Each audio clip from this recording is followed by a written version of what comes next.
100 لوگوں کی جان لے لیتی ہیں بے احتیاطی کی وجہ سے۔ 7,087 فٹ کی بلندی کا یہ راستہ دیکھ کر ہی اچھے اچھے لوگوں کا دل دہل جاتا ہے، اور کہیں کہیں یہ راستہ اتنا تنگ ہو جاتا ہے کہ دونوں پاؤں رکھنے کی بھی جگہ نہیں ملتی۔ اس کو سر کرنے والے ہائکنگ اسٹارز کہا جا سکتا ہے کہ ایک دفعہ موت کو ہاتھ لگا کر واپس لوٹے تھے، اور اس وقت وہ 5 بھی یہی کر رہے تھے۔ گائز، ہم جتنا بولیں گے ہماری انرجی لیول اتنا کم ہوگا، اس لیے منہ کھول کر لمبے لمبے سانس لینے سے اجتناب کریں گے، ہم ارحام نے کہا تھا۔ Finally we are on for the winner fit height, Ehab نے پیرامیٹر پر دیکھ کر بتایا تھا۔ مجھے پیاس لگ رہی ہے ارسم، بس 2 گھونٹ پانی پی لوں؟ ایشال نے کمر پر بندھی پانی کی بوتل کو پکڑتے ہوئے کہا تھا۔ 1 گھونٹ بھی نہیں پینا، ارسم نے سخت لہجے میں کہا تھا، جبکہ ایک ہاتھ میں موجود ہینڈی کیمرے سے اب وہ پورے راستے کی ان سب کی باتوں کی مووی بنا کر کیمرے میں ریکارڈ کر رہا تھا۔ میری بیوی کو مت ڈانٹو ارسم، ورنہ یہیں سے دھکا دے دوں گا تجھے، پھر تیری ہڈیاں بھی نہیں ملنی۔ ہوا کے دباؤ میں ارحام نے تیز آواز میں کہا تھا۔ اتنی فٹ بلندی پر اتنی تیز آواز بھی مشکل سے سنائی دے رہی تھی۔ میں ایسا کرتا ہوں کہ تم دونوں کو ہی دھکا دے دیتا ہوں، اوپر جا کر ہنی مون منا لینا، پھر ویسے بھی تیری طرف بڑے حساب نکلتے ہیں، ارسم نے بھی چلاتے ہوئے کہا تھا۔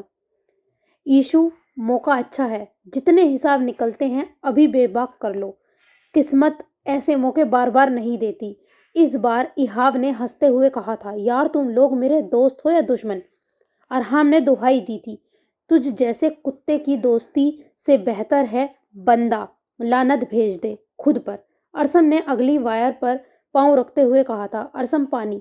ایشو ان کی بکواس سے بدمزہ ہوتی اس بار پھر بولی تھی، مگر آواز ارسم نے کم اور ارحام نے زیادہ سنی تھی۔ جانم، اس ٹائم اگر اکیلے ہوتے ہم تو میں ضرور تمہاری پیاس بجھاتا۔ اپنے طریقے سے کنٹرول کرو، ورنہ جو کبھی نہیں ہوا وہ ہو جائے گا۔ کل BBC نیوز کی اہم خبروں میں سے ایک خبر ہوگی۔ چائنا کی بلند ترین خطرناک پہاڑی میں سے ایک پہاڑ ہواشان پر ایک پاکستانی جوڑے نے بڑی رومانٹک طریقے سے اپنا ہنی مون منایا۔ اور کرو، یہ news Guinness book of world record میں بھی آئے گی۔ سوچو ذرا، ہمارے بچے، پھر ان کے بچے، اور پھر ان کے بچے۔ شٹ اپ ارحام، اس کی فضول بکواس سن کر وہ مزید تپی تھی۔ کیسے کر لیتے ہو تم اتنی بکواس؟ ارسم، جو کب سے اس کی باتیں سن رہا تھا، افسوس سے سر ہلاتے اس سے پوچھا تھا۔ منہ سے، ارحام نے بے تکا جواب دیا تھا۔ میں تھک گئی ہوں، زینب نے کہا تھا۔ چھلانگ لگا دو، 4 لوگ پھر کاندھوں پر اٹھا کر قبرستان چھوڑ کر آئیں گے، ساری تھکاوٹ دور، ارحام نے چڑھایا تھا اسے۔ حد ہوتی ہے فضول گوئی کی۔ زینب تو اس کی بات سن کر ہی ڈر گئی تھی۔ او ہیلو، اگر ہم دونوں صحیح سلامت گھر نہ پہنچی تو ہمارے بابا کو ہم جیسی بیٹیاں لا کر کون دے گا؟ ہمنا نے شوخی سے کہا تھا۔ ہم انکل کو سمجھا دیں گے، صبر سے کام لیں، حوصلہ رکھیں۔ آپ کی تو خوش ہونا چاہیے، برائی کا خاتمہ ہوا اور آپ کی بیٹیاں ہمیشہ ہمیشہ کے لیے جہنم کی حقدار قرار پائی، ارحام نے بتی سی نکالتے ہوئے کہا تھا، اور وہ سب کھلکھلا کر ہنسے تھے۔ ایک بار نیچے چلو، پھر تم چاروں کی گردنیں ہم اپنے ہاتھوں سے مروڑیں گی، ہمنا اور زینب نے ایک زبان کہا تھا۔ واٹ اے جوک، مینڈکیوں کو زکام ہونے لگا ہے، ارسم نے فلک شفاف کہکا لگایا تھا، اور پھر سب ہنسنے لگے تھے۔ کیا ہوا، تم ٹھیک ہو ایشو؟ ایشال کی پیلی پڑتی رنگت دیکھ کر ارحام نے کہا تھا۔ مجھے چکر آ رہے ہیں، ہاں وامٹنگ فیل ہو رہی ہے، اس نے لڑکھڑاتے لہجے میں کہا تھا، اور اب وہ پوری کانپنے بھی لگی تھی۔ ایشو، یہاں آؤ میرے پاس، ارحام نے پریشانی سے اس کی کمر میں ہاتھ ڈال کر اسے خود کے قریب کیا تھا، مبادا کہیں اس کا پاؤں ہی نہ سلپ ہو جائے اور وہ اپنی زندگی سے ہاتھ ہی نہ دھو بیٹھے، جس کی سانسیں مدھم ہو رہی تھیں اور اتنی ہوا میں بھی چہرہ پسینے سے تر۔